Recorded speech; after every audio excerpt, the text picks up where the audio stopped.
Is Nikon about to make its boldest move yet? For the past 2 years, the camera world has been locked in a race for pure speed. We have seen the Z8 and the Z9 dominate every headline with fast bursts, blackout-free shooting, and sports dominance. Every conversation has been about performance under pressure. But something has been missing. Something quieter. Something more deliberate. The photographers who care less about frames per second and more about perfection per frame have been waiting in the shadows. And that wait is finally over. The Nikon Z7 III is no longer just a rumor. The leaks are growing stronger, the details are becoming clearer, and if even half of what we are hearing is true, this camera is not just another refresh. It is a massive statement. It is the 61-megapixel monster that D850 owners have been dreaming about for years. To understand why the Z7 III matters so much, we have to look at the current lineup. When the Z8 launched, many people asked a simple question: does the Z7 line even need to exist anymore? The Z8 delivers 45 megapixels, focuses like a flagship, and records serious video.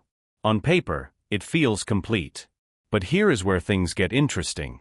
The Z8 is built around a stacked sensor. That design allows for extreme readout speeds and reduces rolling shutter.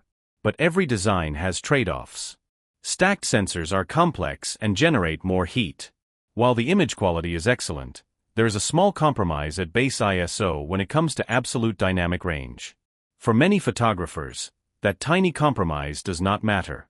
But for the landscape shooter capturing a sunrise over the mountains or a studio professional photographing luxury products, even a tiny difference in shadow recovery is everything. Those photographers are not chasing speed. They are chasing purity. And that is exactly where the Z7 III is rumored to strike. The biggest leak points toward a brand new high-resolution BSI CMOS sensor. This is not a stacked sensor. It is a resolution-first sensor. The number being whispered is 61 megapixels. If that becomes a reality, Nikon is no longer just competing. They are going directly after Sony's high-resolution territory. But this is not just about matching a number on a box. Anyone can increase megapixels. What matters is how those pixels behave. A non-stacked sensor tuned specifically for maximum dynamic range could deliver the cleanest shadows we have ever seen. It means lower base ISO noise and more flexible RAW files. These are files that can be pushed and pulled in editing without breaking apart. This is where the real battle begins. If Nikon manages to extract over 15 stops of dynamic range from this new sensor, everything changes. Dynamic range is not just a marketing trick. It is visible. It is the difference between a blown-out white sky and a sky filled with rich, detailed clouds. It is the difference between a good photo and a breathtaking one. There is also strong talk about improved pixel shift technology. Imagine starting with 61 megapixels. Now imagine pixel shift generating 180 or even 240 megapixel composite files. For architecture, for fine art reproduction, and for commercial studio work, that is not just impressive, it is practical power. And if Nikon allows you to process those multi-shot files right inside the camera without forcing you into complex software on your computer, that becomes a massive advantage. Professionals value speed in their workflow, not just in their burst shooting. To handle all this data, the Z7 III is almost certain to inherit the Expeed 7 processor. Without it, none of this works smoothly. 61 megapixel RAW files are massive. They demand serious hardware. With the Expeed 7, you get a faster startup, faster image review, and zero lag in the menus. A modern processor is not a luxury here. It is a necessity. Let's talk about the body and the build. One of the biggest reasons many D850 users hesitated with the Z8 was the size and weight. The Z8 is powerful, but it is not small. For hikers, travel photographers, and people carrying gear all day, every gram matters. The Z7 III is expected to retain a more compact form factor. It will be a weather-sealed magnesium alloy powerhouse that is lighter and easier to pack. That alone makes it attractive for photographers who climb mountains before the sun comes up. There is a big debate about the rear screen though.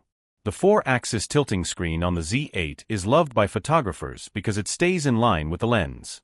However, the market trend is moving toward fully articulating flip-out screens. If Nikon chooses a flip-out screen, it might upset the traditional photography audience. If they stick with a dual-axis tilt, They are sending a clear message: this is a photography-first tool. Autofocus is another area where Nikon cannot afford to fail.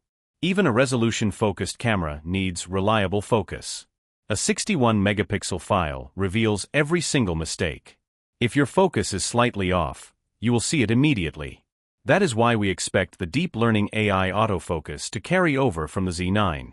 It will have subject detection for humans, animals, birds, and vehicles. The eye tracking needs to lock and stay locked. Precision matters even more when you have this many pixels. And because of those pixels, stability is critical. We expect a high-end in-body image stabilization system offering up to 8 stops of vibration reduction. When you are shooting handheld at 61 megapixels, even a tiny vibration from your hands can ruin the sharpness. Strong IBIS is not optional for a camera like this. The electronic viewfinder also needs to be top-tier. High-resolution cameras demand high-resolution viewfinders. Whether you are manual focusing on stars or checking fine details in a portrait, a 5.76 million EVF feels like the minimum requirement for 2026. Anything less would feel outdated. Brightness also matters for outdoor shooters working in harsh sunlight. If Nikon matches or exceeds the brightness of their latest bodies, the shooting experience will be incredible. Now, we can't ignore video entirely. Even if this is a photo-focused camera, it will likely record 8K video. Because it is not a stacked sensor, there might be more rolling shutter than the Z8, but the downsampled 4K from a 61-megapixel sensor will look incredibly detailed. For travel films and documentary work, this will be more than enough. Why did Nikon wait so long to release this? By delaying the Z7 III, they allowed the Z8 to dominate the headlines and define the conversation around speed. Now they can shift that conversation back to precision and pure image quality. This is not internal competition. This is specialization. If priced correctly, between $3,300 and $3,500, it will be very competitive against the Sony A7R series. It will be aggressive enough to attract enthusiasts, but premium enough for pros. But price alone won't decide its success. Performance will. If the dynamic range tests show class-leading results, the narrative changes instantly. If the shadow recovery is better than the competition, the market will notice. In my opinion, the Nikon Z7 III is exactly what the market needs right now. We have enough speed cameras. We need a camera that celebrates the art of a single perfect image. If Nikon delivers on the dynamic range and the 61-megapixel sensor, this will be the camera of the year for landscape and studio pros. It feels like Nikon is finally listening to the core group of photographers who built the brand. This is a return to form and a leap into the future all at once. It's a specialized tool that knows exactly who it is for. If you skipped the Z8 because it felt like overkill or too bulky, the Z7 III is going to feel like home. If you liked the video, subscribe to the channel, share the video with your fellow photographers, and hit the bell icon so you never miss an update on the latest camera gear.